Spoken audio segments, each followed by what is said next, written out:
My name is Charlotte Wolf-Bai, and I'm the Chief Sustainability Officer of Petronas, and I have the honor to moderate the discussion here today. Today, our dialogue will focus on navigating through the economic and societal impact of the energy transition, with a key question on top of mind: can we move faster? We have a distinguished panel of contributors here today. To my immediate left, Honourable Minister, Dr. Sri Mustafa bin Mohammed, Minister in the Malaysian Prime Minister's Department for Economic Affairs. And to my far left, Tengku Muhammad Taufik, President and Group Chief Executive Officer of Petronas. And joining us virtually, we have Iman Rahman, Director Strategy Portfolio New Venture of Pertamina.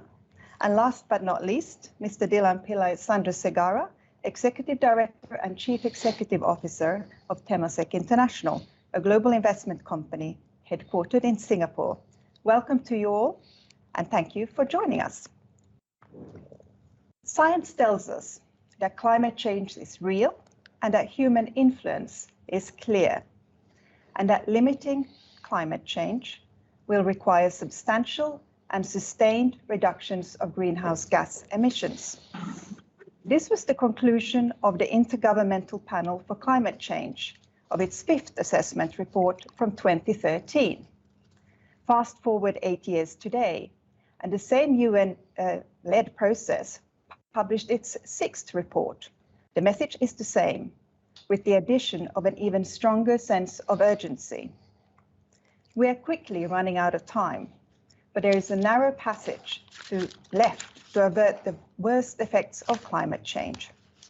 The closer we can stay to a maximum global warming of 1.5 degrees Celsius, the more desirable the climate will be to live in. Now, as we all know, the global economy is deeply intertwined to fossil fuels-based energy systems. The way we produce and consume energy account for around 3/4 of all man-made emissions, of which around 40% stems from the production and use of oil and gas. To shift our current energy systems to low carbon will require a transition of enormous scale.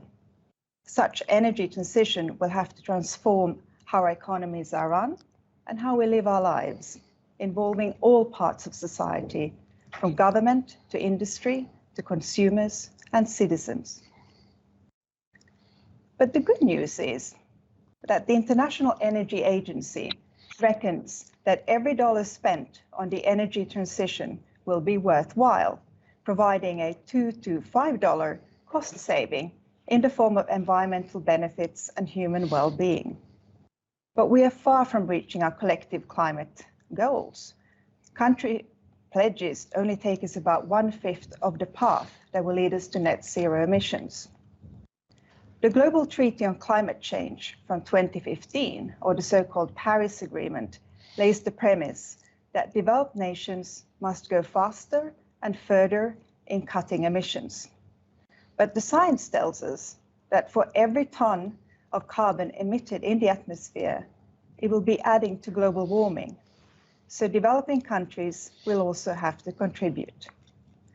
But how do we decouple economic growth from emissions in developing countries? I'd like to turn to you, Dr. Sri Mustafa. The recently launched 12th Malaysia Plan provides the direction for Malaysia to become carbon neutral as early as 2050. Could you please elaborate on what are the key elements of the plan and what specific opportunities and challenges do you see? Thank you, Charlotte. It's a pleasure for me to be in this Petronas Technology Dialogue. I must congratulate Petronas for putting us together on this platform. Firstly, this is a very good initiative, bringing Malaysia, Singapore, and Indonesia together. I welcome this, and going forward, perhaps we need to do a lot more of this, getting our top corporate players in the energy sector to discuss this very important issue of climate change. Let me begin by looking at the global stage. We know that in the last few weeks, there's been some challenges in Europe, China, a few other places. The big increase in gas prices, and this is a testament to the need for us to move faster together in order to embrace the climate change agenda. In Malaysia, we just launched our 12th five-year plan with the theme of a prosperous, inclusive, and sustainable Malaysia. Of course, sustainability is not a new agenda. In every corner of the earth, it's been a very important agenda. But this time around, we have decided to enhance our commitment to achieve the climate change agenda. The sustainability agenda is very important for all of us, all our countries, of course. We know that there's a need for more assertive, more aggressive government intervention, and this is key, we believe, by the government setting the tone going forward. We hope the whole society will move. The circular economy, for example, we need to encourage sustainable production and consumption practices. And fossil fuels, of course, play a very important role in our part of the world, throughout the world, in fact, Malaysia as well. So we have to step up our green agenda, increasing the percentage of sustainable energy, contributing to total energy supply in the country. Of course, we have hydro, solar, not so much wind here, but these are some examples of the things that we need to do more of. Yeah, it's not new, of course, in every country, but I'm just stressing the point that we think it is urgent for us to accelerate the pace of change. So that's the difference. So the 12th plan indicates that we're going to be more aggressive in promoting the green agenda, the climate change agenda in the next few years. Thank you, Charlotte. And if I may just add on to that, what do you think the key role of the private sector would be, and the energy sector in particular? That's for me, I believe. The private sector, of course, plays a very important role in the context of Malaysia. We have decided to put in place what we call the Public Listed Companies Transformation Program, and where ESG is going to be a very important component. Is there a few companies that have already adopted that to be an important part of the agenda. But going forward, it's going to be a systematic approach where they are required to comply with certain requirements, exposure required by our stock exchange. So the private sector plays a very important role. Government, of course, in all countries, we need to set the direction, and we have to make sure that the private sector moves in tandem. And we're pleased to note that companies like Petronas in this country, our utility company, Tenaga Nasional, have embraced the agenda. A few private companies have done that. But what we want to do going forward is to make sure that every public listed company embrace the ESG agenda. Thank you, Charlotte. Moving over to you, Tengku Taufik. Petronas has stated its aspiration of achieving net zero carbon emissions by 2050. This marks a clear shift for Petronas in its role as Malaysia's national oil company. Does it imply a strategic shift away from oil and gas? Thank you, Charlotte. Some will probably recollect that moment in history in November 2020 as a career suicide for me, for committing something this early for the national oil company. Let me stress the point that under PDA, the Petroleum Development Act 1974, which brought Petronas into being, Petronas is charged with the duty of trust and the obligation to monetize and maximize the value of hydrocarbons of Malaysia. That will still remain our core calling. But as the country's national oil company, we also cannot forget that we have a commercial obligation to create value for the shareholders beyond what we perceive to be our monetizable assets today. When I assumed the role, the Prime Minister at that time had already recognized that there was a need to diversify into new spaces. As we came to sharp focus, that the volatility brought about by the pandemic really brought into question the entire energy supply chain. Insofar as a move away from oil and gas, I've gone on record many, many times. I do believe that while we strive for a decarbonized future, it is not a future completely absent of hydrocarbons. It is now a reflection that we have adopted a statement of purpose and embracing it. We want to become a progressive energy and solutions partner enriching lives for a sustainable future. Curiously absent is the term oil and gas, but we recognize that duty is still there. But as we pursue this, we know that sustainability is no longer just a luxury or a badge to differentiate. Indeed, in this upcoming future, it is a license to operate. Petronas is not starting from zero in this respect. When I brought you on board, Charlotte, I think you do realize there were building blocks already in place as early as 2001, before the term ESG became a little bit more ubiquitous. We already had a corporate sustainability framework. In 2010, we formed our earliest sustainability councils to deliberate this issue. We made carbon commitments in 2012. And only recently in 2020 that I actually bring this to sharp focus with the November 2020 declaration to move to net zero. This is now translated to some real near-term outcomes, which we hope to be measurable, capping our GHG emissions to 49.5 million tons of CO2 by 2024, getting to roughly 3 gigawatts of renewables capacity, something I hope I can explore with greater pace and urgency with my learned colleague on the screen here.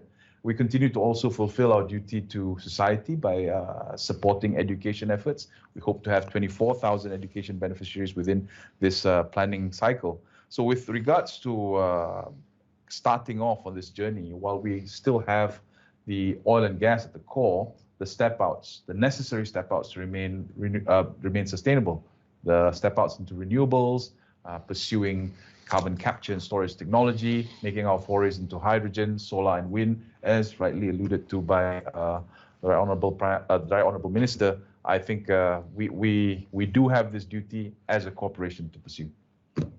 So if I could remain with you, Tengku Taufik. So we learned in May this year by the International Energy Agency, when they launched their energy market projections aligned with a net zero carbon future by 2050, that there may not be space for any more any new oil and gas developments going forward, and that actually the reserves globally are sufficient to meet demand. What do you think about that? I think in embracing and navigating energy transition, while the International Energy Agency puts its focus on making sure we get to addressing that 1.5 degree, all important 1.5 degree change, I think we need to also realize that the economies that they are speaking about are at very, very different stages of maturity. Our customers and our markets are not all at the same level of economic development, and by inference, they are also not at the same level of energy intensity as an index on GDP or on a per capita basis. I think in response, and I've actually been promoting this, we need to have a very deliberate transition plan by economy, which is responsible and equitable. And I think Petronas wants to play a part in that. It does not mean that we will continue with the same intensity. Neither does it mean that we forego exploration in totality. There are multiple pathways. There's no one prescribed pathway to get to a net zero by country. Companies equally also will have to address the many nuances of the economies they serve. So that's my holding answer for the time being, Charlotte. Thank you very much, Tengku Taufik. I would like to move over to Pak Iman in Indonesia. Indonesia has such an important role in addressing global climate change. Not only is it home to some of the finest and pristine tropical forests with very precious biodiversity, but it's also a country that's a major coal, oil and gas producer. And then we also heard recently that Indonesia has brought forward its net zero carbon emission goal from 2070 to 2060 and set ambitious goals of doubling renewable energy capacity to 23% by 2025. As the national oil company of Indonesia, what role is Pertamina taking in delivering an energy transition that will lead to the net zero goal of Indonesia? Okay, thanks, Charlotte. I think before I answer your questions, I'd like to welcoming Assalamualaikum warahmatullahi wabarakatuh and good morning to the distinguished Minister, the Prime Minister Department of Economic Affairs, Dato' Sri Mustafa bin Mohammed, President and Group CEO Petronas, Tengku Muhammad Taufik Tengku Aziz, and Executive Director and CEO of Temasek International, Mr. Lilan Pidai Sandra Segara, and all participants in the remarkable forums.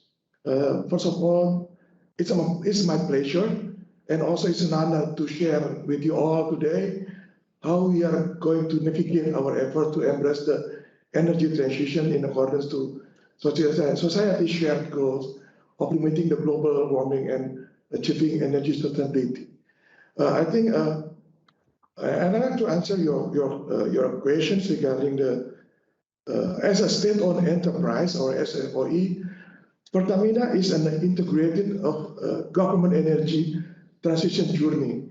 Our energy portfolio is aligned with the energy mix targeting set out by our National Energy General Plan, as well as recently formulated by National Energy Grand Strategy, when most of the energy supply is still fossil fuels. Until 2040, the fossil fuel is still dominating our energy mix. Yeah, and then the growth of the demand until 2040 is still around 2.5 to 2.1%, and mostly derived from the fossil fuels. But the growth of energy, renewable energy or energy will grow more aggressively. Pertamina builds an integrated oil and gas supply chain to supply domestic demand and actively build NRE portfolio using domestic resources. In our steady adaptation to the transition, we will develop a greener energy mix by the end of this decade compared to the last year. One is reducing the refined products and LPG share from 86% to 64%. Secondly, increasing the share of the gas from 13 to 19% and increasing the share of NRE from 1% to 17%. So our transition in energy currently not only from new energy, but also from the gas transition as well, and petrochemical as well. We allocate 9% of our capital expenditures or capex on NRE around 2020 to 2024, which is higher than I think some international oil companies, which is average around 4.3. Then our capex in 2020 to 2024 for NRE is around 9%. So our commitments in the line with the government calling to use domestic resource to provide domestic energy towards the green development and decarbonization. And our endeavor in pursuing green and sustainable energy is translated into 8 pillars of energy transition, including, maybe I'll not elaborate details, but one is about upgrading our refineries to produce green fuels. Secondly, developing bioenergy in forms of biomass and bioethanols. The third one is optimizing the potential and increasing the installed capacity of geothermal, which is currently we are working with the PLM to increase the capacity with geothermal.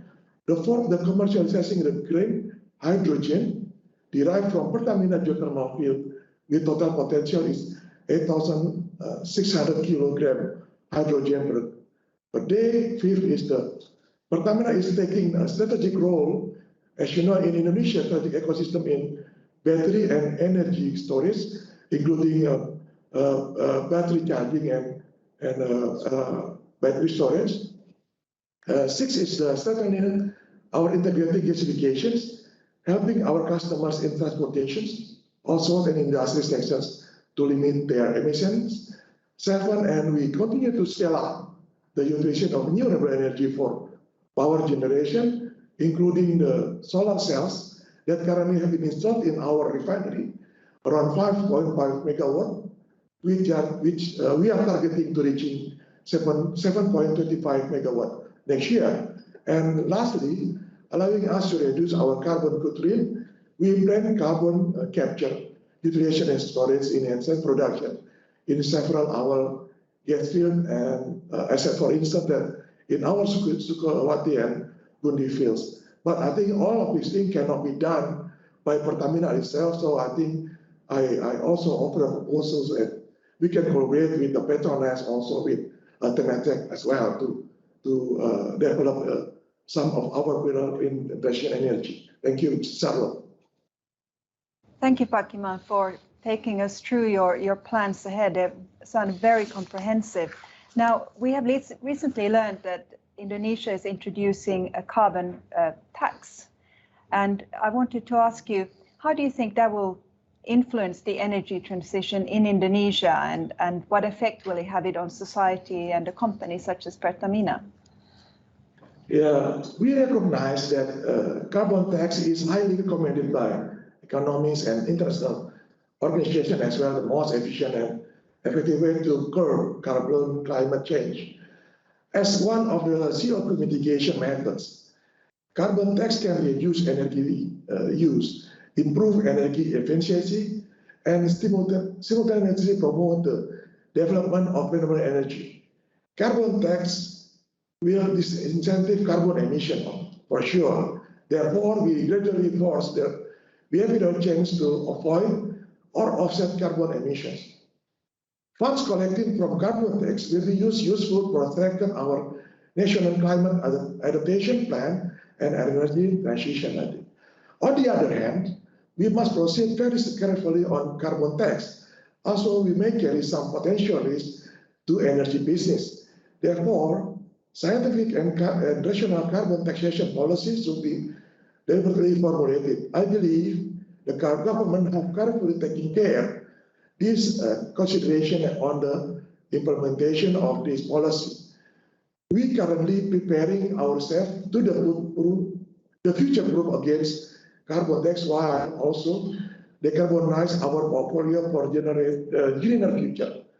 We currently working on decarbonization roadmap, which will utilize carbon capture technology, increasing our NRE portfolio, especially in solar PV, improving energy efficiency, conducting more environmental friendly operation, offsetting carbon using natural-based solutions, including cultivating mangrove, and also implementing zero routine flaring and producing biofuel.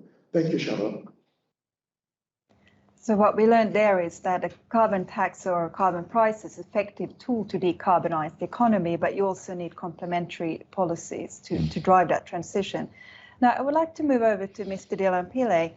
We know, of course, that to enable a shift away from polluting fuels towards a greener energy system, we need a lot of investments. And there are estimates that we need to triple the current levels of investments in technology and infrastructure. We heard from the International Monetary Fund recently that there are estimates of up to $20 trillion that will be required, and about 70% of that would need to come from the private sector. What is Temasek doing to accelerate investment flows into low carbon? Thank you, Charlotte. First of all, I would like to join Pak Iman and Dr. Sri Mustafa Muhammad in thanking Petronas for setting up this dialogue and for inviting us to participate. I would say that, as Dr. Sri Mustafa said, it is good that you brought together representatives from Indonesia, from Singapore, from Malaysia together, as this is an important thing for all of us to discuss. I would like to say that Singapore is not a non-energy or non-oil and gas country. We are a downstream player, while Indonesia and Malaysia are, very significant upstream players. And our own companies have benefited from that piece of our economy, which is very substantial, especially our petrochemical sector. So we have companies in power generation, in distribution and distribution of power. We also have offshore marine engineering companies which build rigs for the upstream players. So it's not that Temasek is also a non-energy investor. In fact, we have significant investments in energy as a result. I would like to say that as Tunku Taufik mentioned, everything in life is about a journey. Even Petronas has gone through a journey in its sustainability drive from 2001 to today, and we will continue the journey for all of us. And there is a role to play of private investors in addition to those of companies and governments, as Dr. Sri Mustafa mentioned in his opening remarks. In fact, that role is quite significant. as you rightly mentioned, Charlotte, there's a very significant amount of money that is required to be put in place. And that really has to come not just for governments and not just from the capex investments made by companies, but also for private investors. And a number of those investments need to go in sometimes more risky type of investments. Those where the technology is not even commercializable. And so increasingly, I think investors have to think about their role in the context of energy transition and where they play in the development of these solutions for a decarbonized world. We all have to contribute to the abatement of the carbon of the carbon cost curve. We have to find a way in which these solutions make themselves into mainstream, where companies like Petronas and Pertamina can avail of that, make it part of their mainstream processes and so on as they themselves transition in their business models. As Tunku Taufik said, the world will not be devoid of fossil fuels for a number of years to come. But at the same time, can we make it such that there is a complementary increase in the use of renewable energy to complement what is already being done in respect of fossil fuels? And have that right balance as we try to achieve net zero by 2050. So what is Temasek doing? Well, we made our commitments with regard to reducing our carbon emissions portfolio-wide from 31 million to 10 million by 2030, but that doesn't include scope 3, so the number is going to increase. We've said that we will be net zero by 2050, but we've also put significant amounts of capital in the areas which will help towards a net zero world. And we've also put capital to work in areas where the outcomes are very binary in terms of the companies we're investing in solutions. For example, in geothermal, we're investing in companies which are advanced geothermal solutions. In hydrogen, we are investing money in companies which are part of the transition from gray to blue to green, especially to green hydrogen. We're looking at CCUS solutions, especially in the context of conversion of natural gas. We're even prepared to invest in nuclear fusion, which is a cleaner form of nuclear energy if it becomes a reality. And when that becomes a reality, well, timeframes are getting shorter and shorter, but we hope by 2040 to 2050, we will see some element of breakthrough in that area. If investors and there are many investors like us who are thinking that way, investors like us can do that, then we can complement the actions made by companies in moving towards net zero. And I think that's important. And that will also help governments figure out what policies are required, also as part of a journey, to allow, to incentivize these sort of investments, to allow for them to become more mainstream, which means you have to have the toggle between incentives and disincentives in allowing for capital to be put to use in a way that can give the outcomes that we all desire by 2050, or perhaps now by 2040. Thank you. So that's very interesting how you were mentioning there that the investors need to kind of redefine their roles a little bit, and there's more space for patient capital.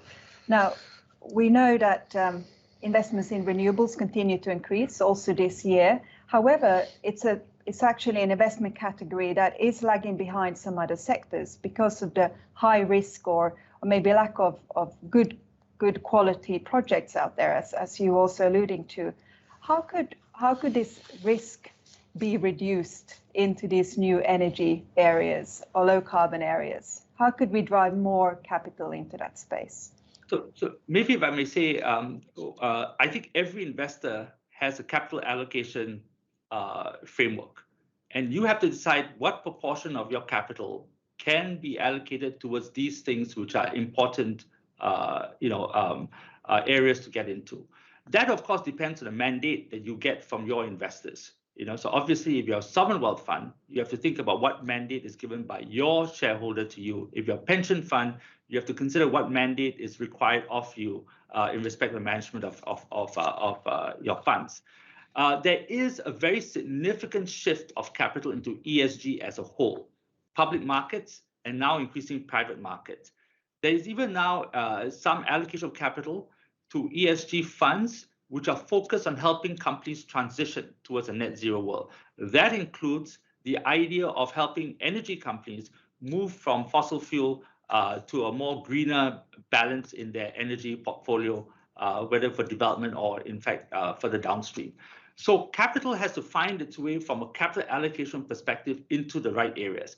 And part of that has to be risk capital. Now, the proportion of of capital allocation to risk capital as a percentage of total capital available is small now. I'd be surprised if it even is anywhere near 5% of anyone's portfolio. But it will increase because increasingly investors are also looking to not just do well, but to do right and do good. And I think that they're very, very focused on that, because if you're a sovereign wealth fund, you have to ask yourself, what would your population require to do, not just today, but for future generations? Similarly, pensioners, etc. So I would say that, that the momentum will start to increase. You alluded to the fact that significant investment is required. Yes, we're looking at potentially $6 trillion of private capital investment in the coming decade to help us get towards 1.5-degree world, which is almost 2.5 times more than what was spent in the last decade. So it's a significant uplift. But if you look at how much capital was allocated towards risk-based investments in these new solutions, it was actually very, very small and limited in the last decade. Maybe we will see a step up, given the fact that all of us have heard the cacophony of sounds on the emergency that we need to think about if we're going to have a world that is livable towards the end of this century. Thank you. Thank you. Thank you, Taufik. I see that you're nodding along there. Is there anything you'd like to add to that? I think I won't put words in the mouth of Dylan or Bapak Iman, Dr. Sri, with your permission. I think just to remark that that pace that needs to be picked up cannot be taken on. That burden cannot be taken on by any one segment of investors, not just the energy companies, not just sovereign wealth funds. I think there needs to be, together with that, an almost all of society response to ensuring that this investment climate that allows for a real sharp climb, as described by Dylan earlier, into this risk capital space. I think even in the context of Petronas, even our step outs and non-directly related areas, I think these step outs have only traditionally taken maybe 3 to 4% of our capex.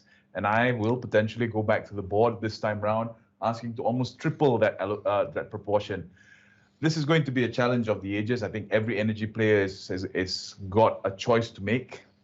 There can be a clean break from molecules and moving to electrons.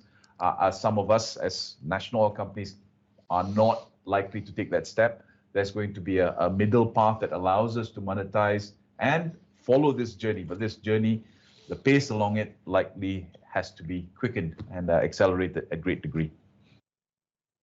Dr. Sri Mustafa, we heard here that is an all-society response required. Now, in Europe, European countries have been very assertive with regards to energy transition and decarbonization, and they're now committed to reducing their emissions by 55% by 2030.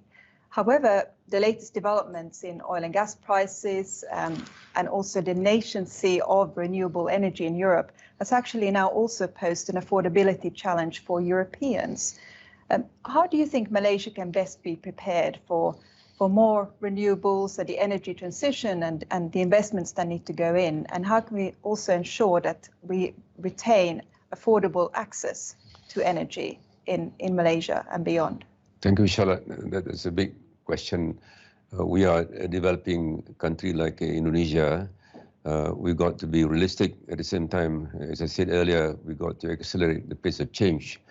Global warming is a fact, and we all have contributed towards achieving the targets set by the international community. For us in Malaysia, we have an agenda, for example, in the production of energy. I mean, now it's about 17% coming from renewable, which is a relatively small percentage, the production of electricity. I mean, going forward by 2030, we hope this will go up to 31%, so a big jump. This is our commitment for a greener future in Malaysia. Yes, we have the government, of course, the private sector and society. On this panel, we've heard quite a bit, about what the government is doing, what the three big companies, in the region, Temasek, Petronas, and Pertamina are doing. We have not talked so much about society. I think this is a big challenge for many of us, especially in developing countries, to get people to come on board and appreciate the importance of the climate change agenda. So that in my view, is a big challenge. So as we push our agenda on the government's front, by putting in place appropriate policies. And the private sector is also coming along, at a faster rate, which is a welcome development.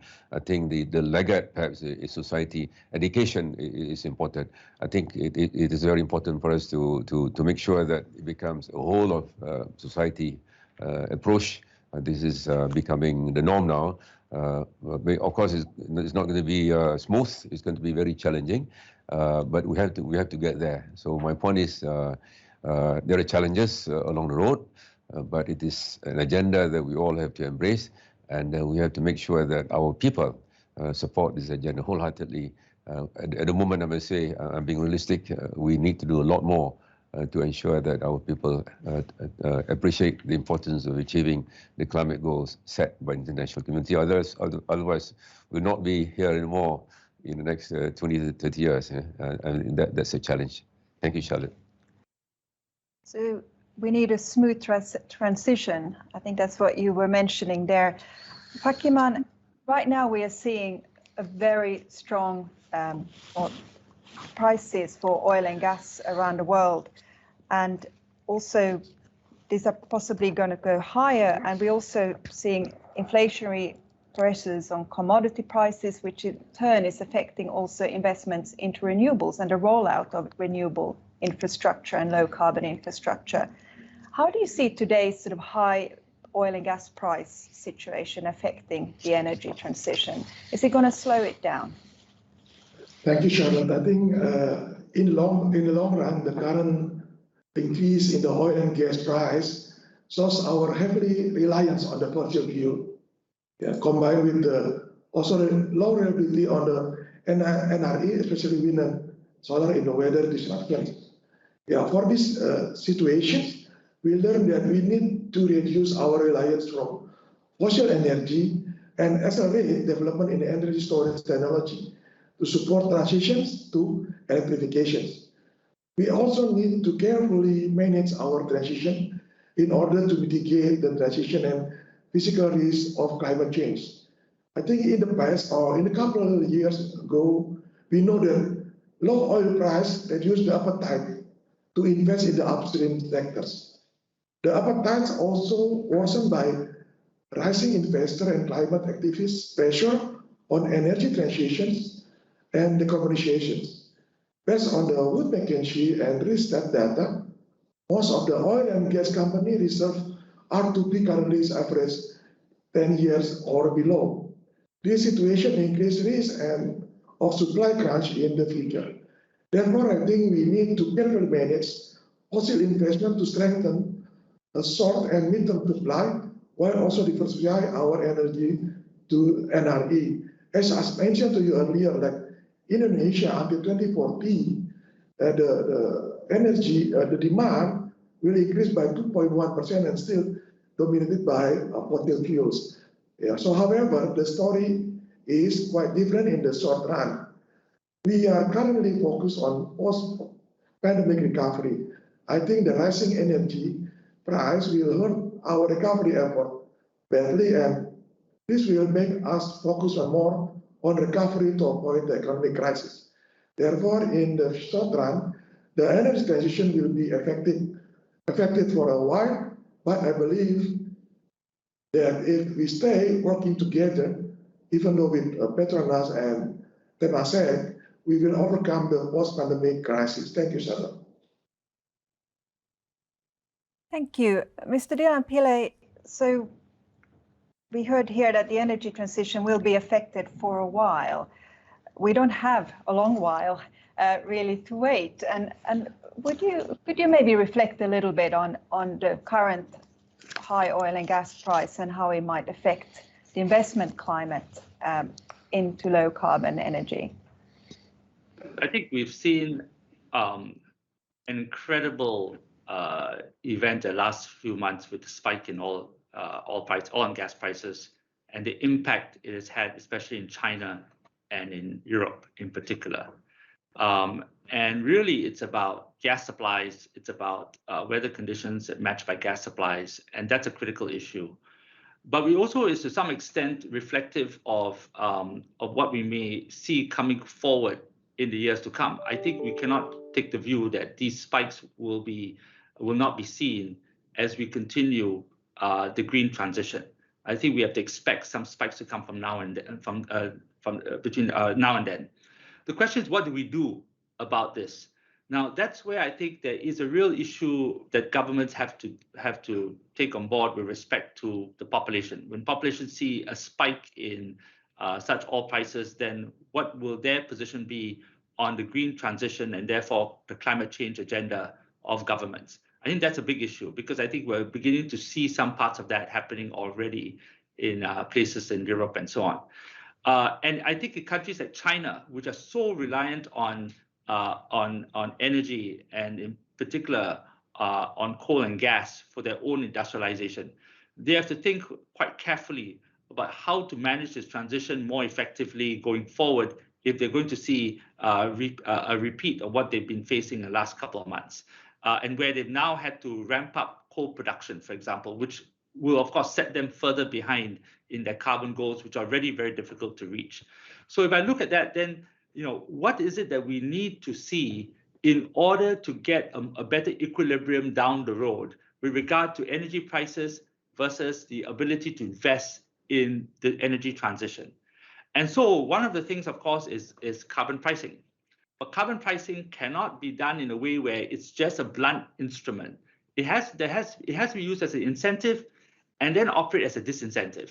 Okay, because if you put it purely as a disincentive, you will not have the transition that you need to have, because you have to deal with the externalities that come with the transition, which includes, number one, green inflation, number two, higher costs, therefore, for the individuals, and number three, which is quite critical, is workforce transition and transformation.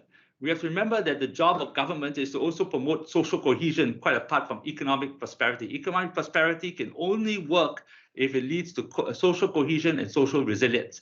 And so we have to have all these factors together in any policy that governments put in place. So carbon pricing has a role. The second thing, of course, is that carbon pricing will hopefully allow for incentives to go towards investing in projects that can generate offsets, preserve our natural assets as much as possible, but also to look at decarbonization solutions, all of which contribute to the issue of reducing, avoiding, and removing carbon emissions from our current usage. So if I look at that, energy prices do have a role to play in this, but to see these spikes, we have to figure out ways in which we can bring it down to a bigger equilibrium, to a better equilibrium, to allow for these investments in new things to eventually accelerate and replace fossil fuel in a transitional way. We can't expect to go from brown to green just like that. We know that the urgency is there based on the IPCC AR6 report about 2040, but it doesn't work that way, because then the consequences on society will be very significant, and whatever we do has to be human-centered and human-led. So I think you have to go from brown to light brown to greenish brown to green. You have to figure out where you are in that journey, governments, private investors, companies, and as was mentioned by Dr. Sri Mustafa and by Taufik, society, individuals have to play their part as well, because demand comes from individuals. And so you have to figure out where your responsibility is in respect of that energy transition. I'll give you one example, if I may. We own an airline, 55% of airlines. So if you ask me, can I get to zero carbons? The answer is absolutely not, because as long as people want to travel, planes will fly. Airports will allow the planes to fly. Okay, but what is the only way to reduce emissions for aviation according to the CORSIA rules? Well, we can have the most efficient aircraft, but that's probably going to reduce your emissions by 25 to 30%. The real issue is sustainable aviation fuels. And for sustainable aviation fuels, you have to be prepared to also contribute towards the cost of your ticket. So that the cost of sustainable aviation fuel, because that is about 4 to 6 times more expensive than jet fuel, as part of a blended fuel option for aircraft, requires a sharing between airlines, airports, and individuals. So individuals have got to say, am I prepared to pay more for each ticket, maybe 10, 15, 20% more if I want to travel, because that's part of your own green agenda. So I would say that these things are things that have to come together in order for us to get those outcomes. It is not just about oil prices. oil prices are very significant because the knock-on effects on industry and on society is very significant. But again, we have to come to the equilibrium. Dr. Sri Mustafa, we hear here that everybody needs to kind of pay for the energy transition in higher prices potentially, and airline tickets and so on.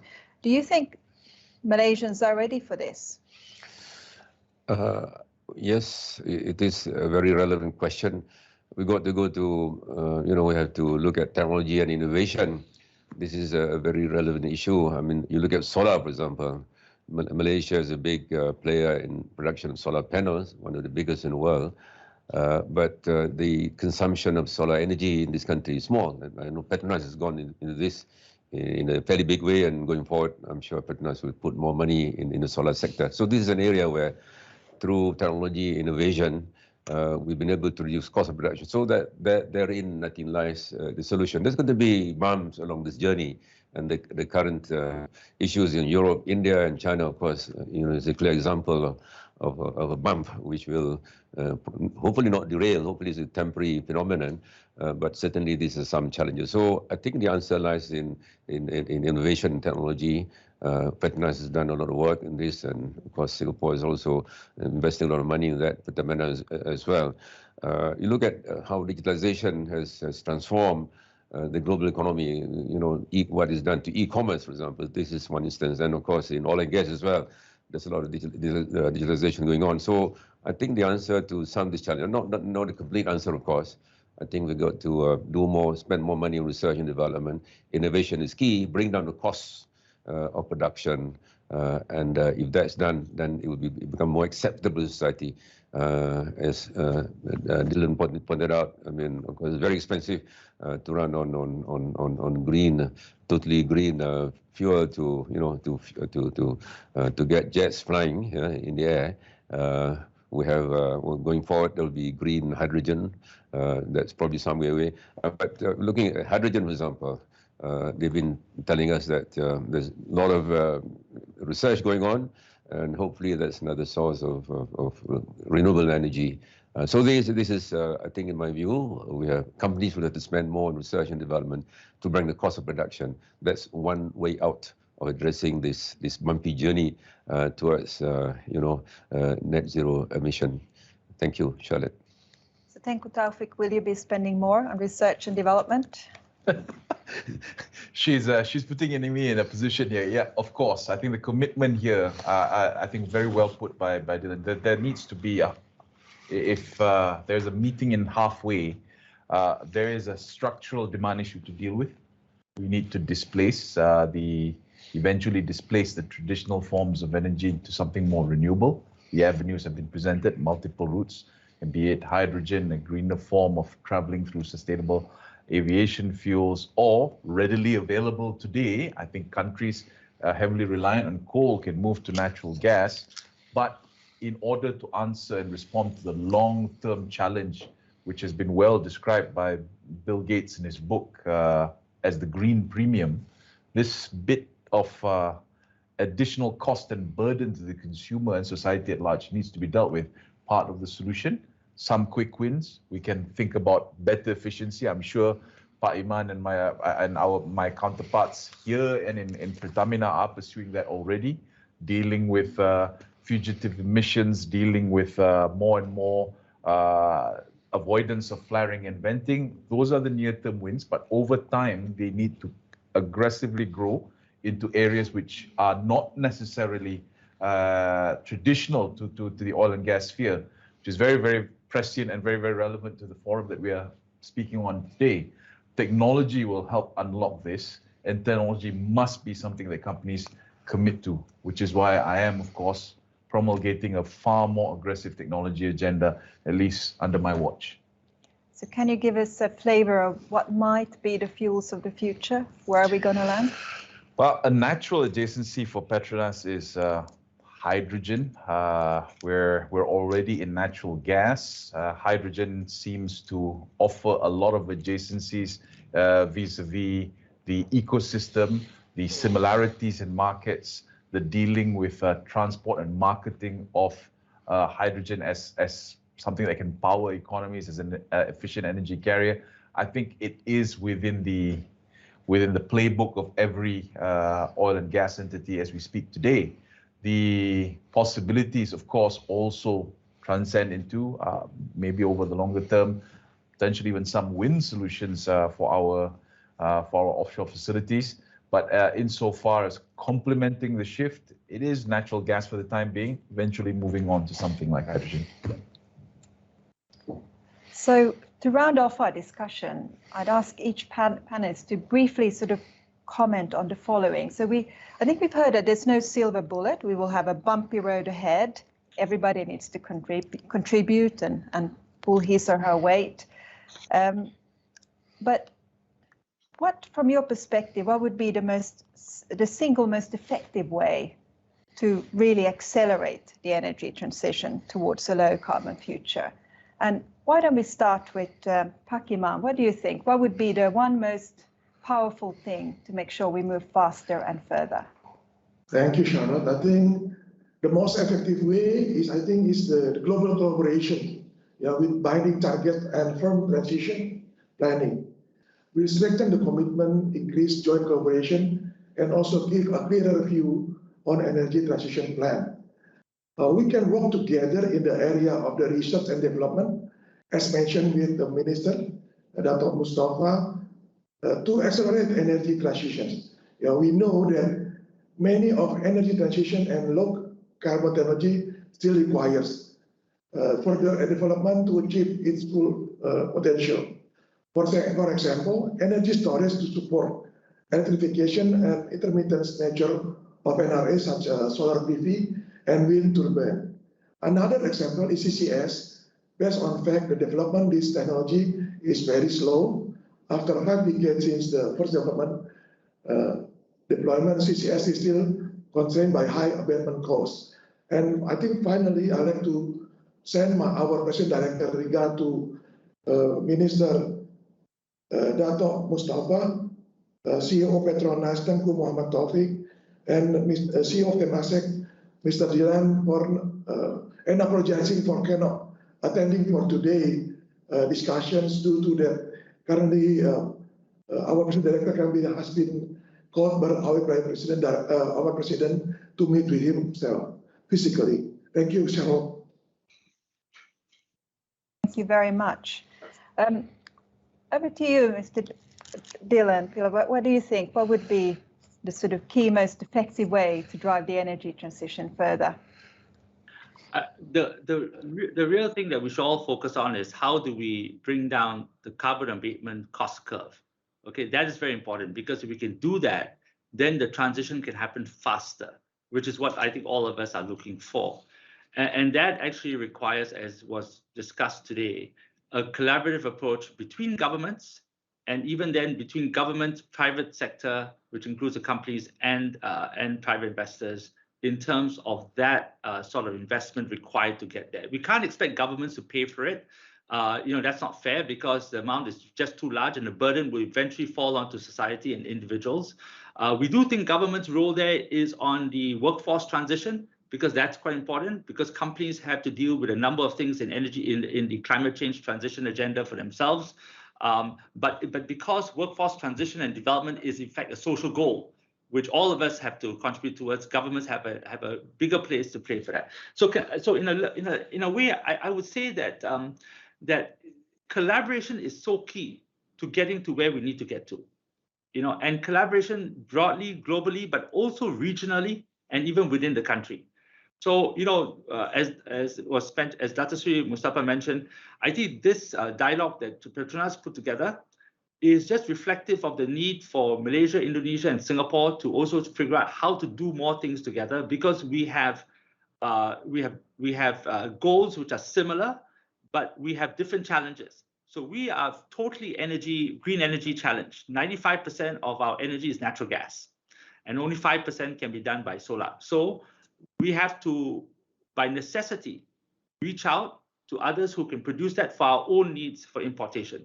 But can we also contribute to the technological innovation and development that's needed to get that even done for us? That, I think, is where collaboration comes in as an example.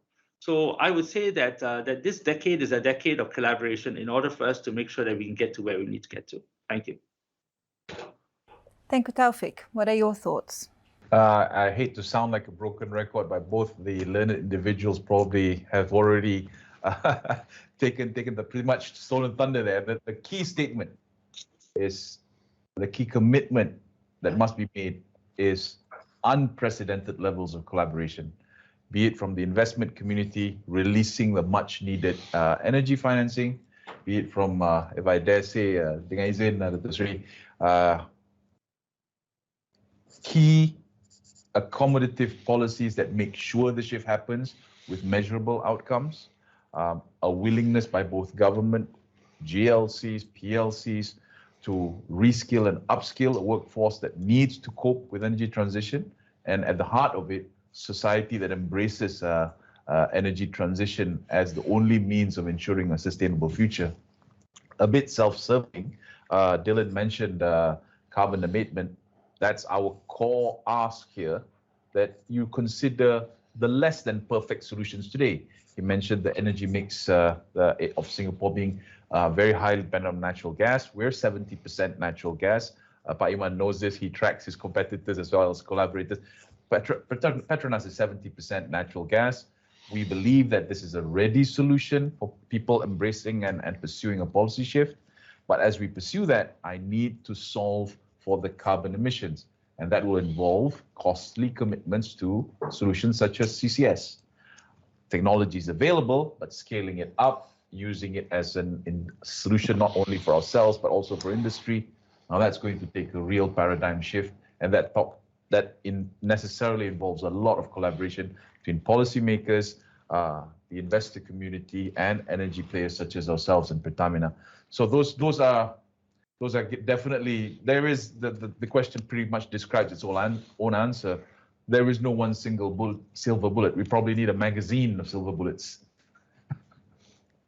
Thank you, Charlotte.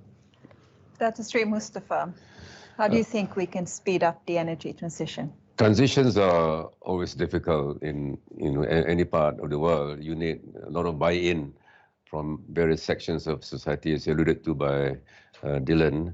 But I think, firstly, it's important to understand what the bottom line is. Bottom line is climate change, 1.5% degree. Those are some very important parameters that we need to factor in. Having said that, I agree totally. Perhaps the two ideas that came out from this useful conversation. Firstly, the need to promote more regional collaboration. I mean, there's a lot of collaboration going on at the international level, UN and others, but I think let's prove to the world that we can work together as a united, region. Of course, I know that a lot of things are happening in ASEAN, energy cooperation. There's been a lot of cooperation between our three countries as well. But the point is, I think there's got to be a lot more of this collaboration in the context of the importance of achieving the climate change agenda. Secondly, I think we have to look at some low-hanging fruits. Obviously, as mentioned by Taufik, a few things which Petronas have already embarked on. And finally, perhaps the need for more sharing of best practices. I know that all of us are competing, with each one of us, against each other. But in the context of competition, there can be a lot more collaboration in terms of sharing of best practices for the good of the region and, of course, the world. So once again, I think transitions are always difficult. We have to bear that in mind. We cannot allow this to develop into a rebellion by some section of society. There's got to be buy-in, and buy-in shows. Means that there's got to be, collaboration at three levels: one, the global, the regional, the ASEAN level, and within our own countries, we need to get buy-in from our people. How important it is to meet this global agenda on climate change. I think that's the bottom line. We have to begin with that. And we have to cascade that down to everyone, so that the whole society, the whole region understands, the whole world indeed understands the importance of this agenda. We have read lots of reports warning us, dangers of what might befall us in the event we fail to embrace this very important targets. So thank you, Charlotte. So firstly, more collaboration. Secondly, look at the low-hanging fruits. And thirdly, sharing of best practices. Thank you.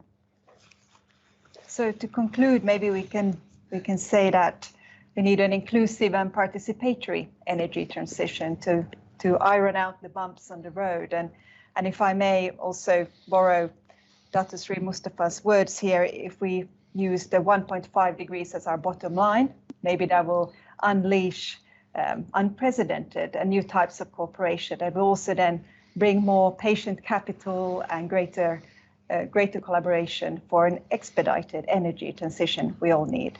I would like to thank all panelists here today. Thank you so much for your contributions. Thank you. Thank you. Thank you. See you. Thank you.